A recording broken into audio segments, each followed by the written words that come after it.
Our lectionary text takes us into the Gospel of John, and our reading today gives us the first miracle of Jesus. And like many things with Jesus, it may not be what we would originally expect should be first. It's not some amazing healing. No one is getting sight to the blind or the ability to walk. There's no exorcism or driving away of demons. The miracle takes place at a wedding. And it's important to realize as we get into this context that the weddings in Jesus' time were different than what we have today. It's not a simple Saturday ordeal with a service, a reception, dancing, cake, and pictures. In the ancient Jewish tradition, this is a week-long festival. Multiple days of partying and eating and celebrating the union. This is to be a community event. And it's important to realize that as we read our gospel today, as it is found in the second chapter of John, verses 1 through 11. On the third day, there was a wedding in Cana of Galilee. And the mother of Jesus was there, and Jesus and his disciples had also been invited to the wedding. When the wine gave out, the mother of Jesus said to him, "They have no wine." And Jesus said to her, "Woman, what concern is that to you and me? My hour has not yet come." His mother said to the servants, "Do whatever he tells you." Now, standing there were 6 stone water jars for the Jewish rites of purification, each holding 20 or 30 gallons. Jesus said, "Fill the jars with water," and they filled them to the brim. And he said to them, "Now draw some out and take it to the chief steward." So they took it, and when the steward tasted the water, it had become wine. And they did not know where it had come from, though the servants who had drawn the water knew. And the steward called the bridegroom and said to him, "Everyone serves the good wine first, and then the inferior wine after the guests have become drunk. But you have kept the good wine until now." Jesus did this, the first of his signs, in Cana of Galilee, and revealed his glory, and his disciples believed in him. This is the word of the Lord. Thanks be to God. Weddings can be so very, very stressful. You have these 2 people, most of the time younger in age, trying to plan the celebration of their love, and there's invitations to be sent, but before that, you have your save the date cards, you have your reception halls to book, your meals to plan, the multi-tiered cake, the dresses for the bridesmaids and the bride, you have the tuxedos for the groom and the groomsmen, and you're trying to figure out, well, who do we invite and who do we not invite? And are they going to be able to be in the same room together without fighting and making it all about them? And what are we just going to do with all this stuff that has to be there? Especially, where are we going to have this reception? And then after they figure out all that stuff, then they're like, oh, wait, we have the wedding ceremony to deal with too. And that's about when I get the call. We've already set this date. Really hope the church is open because, the wedding hall was booked out 2 years in advance. And, so then we meet. And we go over all that stuff that's about the marriage part. I understand that you've been doing all this planning. Have you planned for the marriage in addition to planning for the wedding? That time where you actually communicate with each other and your likes and your dislikes. And I've sat with many couples that have no idea where they're going to spend their first Christmas as a couple together. And that could be a big, big deal, especially if grandkids show up. And you have all these things that you're trying to do, and you're preparing for this day, and at the same time, you're spending all this money. You have florists, you have photographers, you have videographers, you have DJs or bands and places to book, and it's getting more and more expensive. It's easy to see why this has become a very profitable and industrious, time for people to make and spend money. And with that comes all the stress. And it was no different in Jesus' day. The couple is getting married, and they had everything planned. The guests have arrived, the ceremony is underway, and now the party has begun. And then halfway through, the wine runs out. The wine's gone. They didn't either plan for enough, or they invited a few too many people that like to drink, one or the other. And this is a big, big deal. Not just because you have family members that are stuck for 3 more days together without anything to drink, but wine's this big sign of the harvest. Like, it's the sign of what should be this marriage is going to turn out to be. Wine is tied to fertility. Wine is tied to, what you're going to bring in. And it wouldn't take long before, if things started running out, that the grumbling would start once the guests found out. Like, this just ain't going to work. They can't even plan a wedding. How are they going to plan a marriage?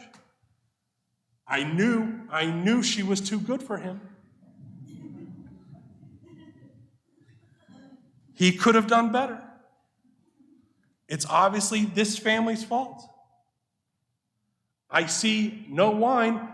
Not even God approves of this wedding. What are they going to do? I would feel so awful for the parents who probably were the ones that planned all this together, especially if we realize that during this time, we're still in the arranged marriage stage. One can understand why Mary, a mother herself, would have understood a little bit better about how big of a deal this is. She's worried. She sees the problem. She cares for this couple. She's been invited to the wedding. She knows something has to be done, and she's the one that knows who can do it.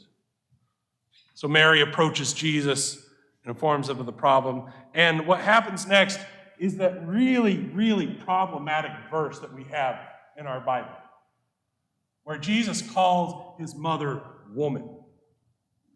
Because if I'd have done that, I wouldn't be standing here today. And scholars have really tried to explain this. Is Jesus saying this in the way that we read it when we hear woman, woman, leave me alone? Or is it something sweet? Is it something, that's encompassing this idea of is it mother, or is it this, this word that can almost even blend into mom and woman? How are we going to deal with this? So it doesn't look like Jesus is disrespecting Mary. And we don't know how it was said. We don't know what was behind it. And truthfully, it doesn't matter. Because Jesus says, it's not my problem. My time's not yet come. And then Mary does what any mother who knows better does, and just ignores him and goes to the servants and says, just do whatever he tells you to do. He's going to take care of it. Do whatever he tells you to do. What faith Mary had in that moment.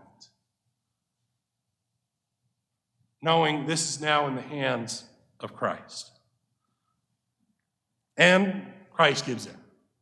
Jesus responds and tells the servants to fill the waters, or to fill these jars, these huge jars, with this big amount of water. And they obey. And all this water goes up to the head guy, and somehow something's different. No longer is there a crisis, but there's an abundance.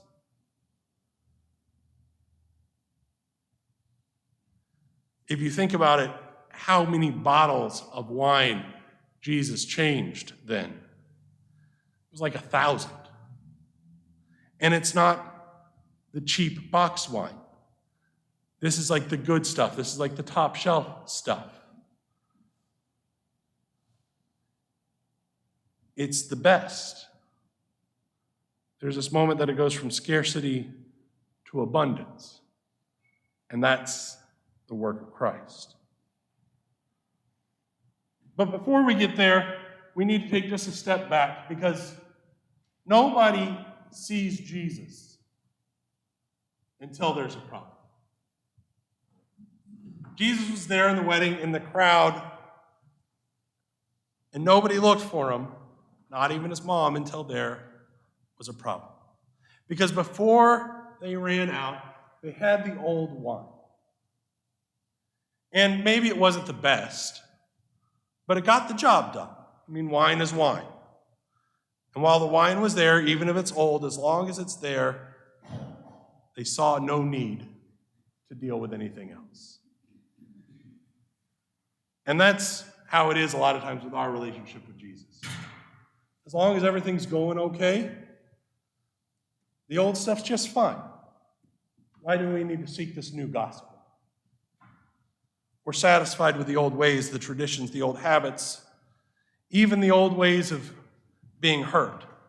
I mean, it still hurts, but the pain we know is better than the pain we don't, right? And the people were satisfied with the old dry rituals, the old dry religion. No need for Jesus as long as the music plays and the food is here. And even if it's old, it's still wine, right? It's just that way. Until it runs out. Most of us don't seek our faith, don't rely on our faith, don't appreciate our faith. We don't turn to God until something runs out. Think about those times that you've had your most sincere prayers in your life. When have you really asked God or talked to God about something? Was it on the best day of your life? Or was it on the worst day? Do we reach out to God when everything's going good? When everything works? Or do we turn to God when it all falls apart?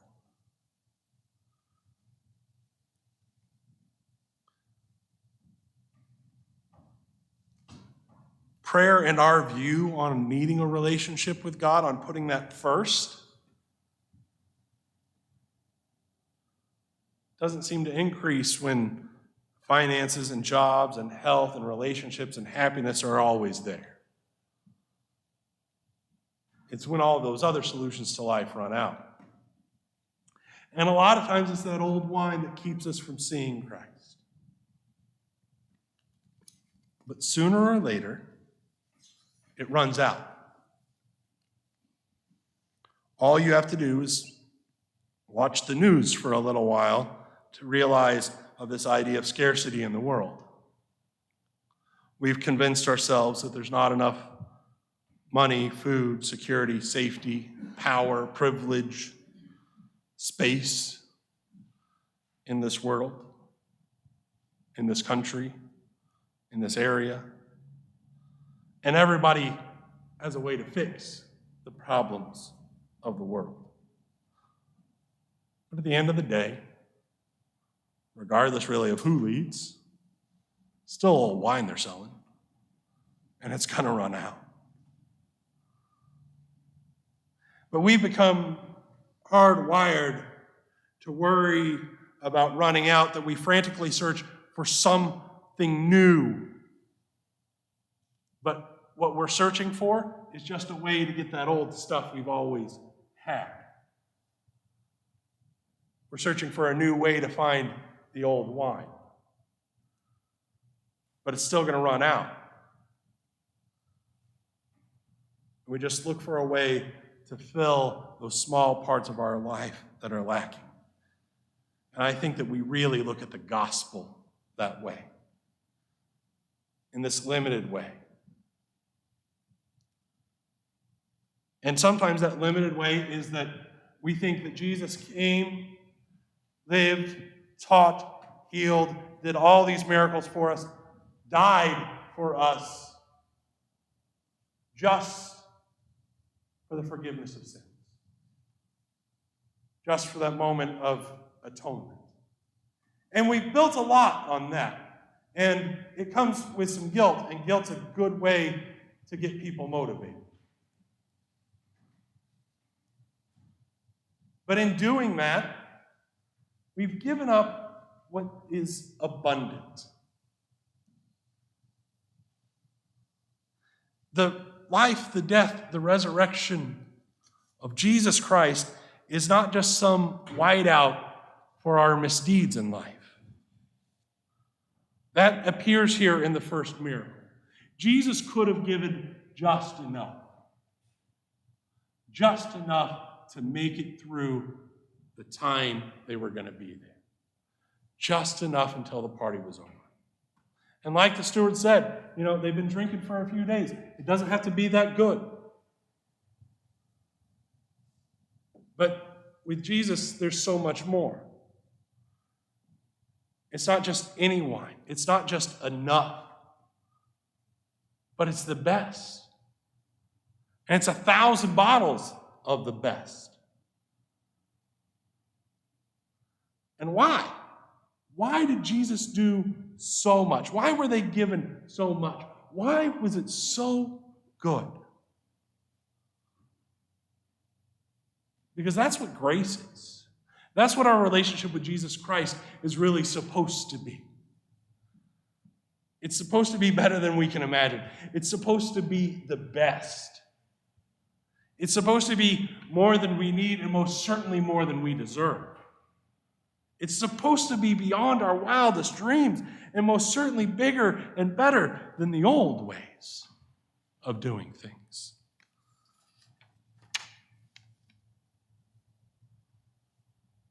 So we ask ourselves, what can we give with all that we've been given? What has God given you an abundance of that you can share with the rest of the community? There are things that we have other than money, which we may have an abundance of that, but things that we all have. Like, I know I got an abundance of hugs that I can give to those in need, an abundance of kind words that we can give to those in need, an abundance of listening to those who feel unheard. And how different would the world be if the world saw there was an abundance of that? What would it be like if there was an abundance of us being nice to each other? And I don't just mean in this building. You guys do a great job right here. You folks are really nice to each other and nice to me, and I thank you for that. But as a nation, as a community, what would it be like if we were nice to each other? If we did that thing that Jesus calls us to do, love each other.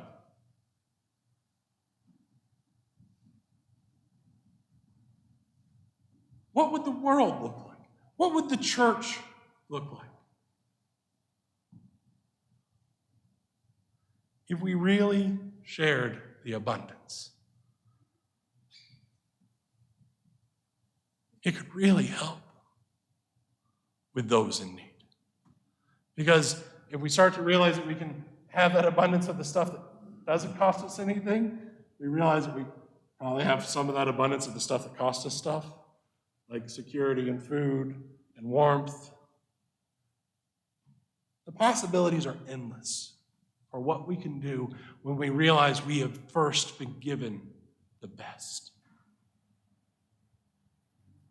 The grace of God is a free and generous gift to us. But it's not just forgiveness in that grace. There's peace, there's hope, there's joy, there's happiness, there's blessings, there's life that has been given to us abundantly. So my friends and my family, realize that these things that are all wrapped in God's love, they're never going to run out. And they're so much better than anything we've been given before. In the name of the God that created us, in the name of the Lord that saved us, in the name of the Holy Spirit. Amen.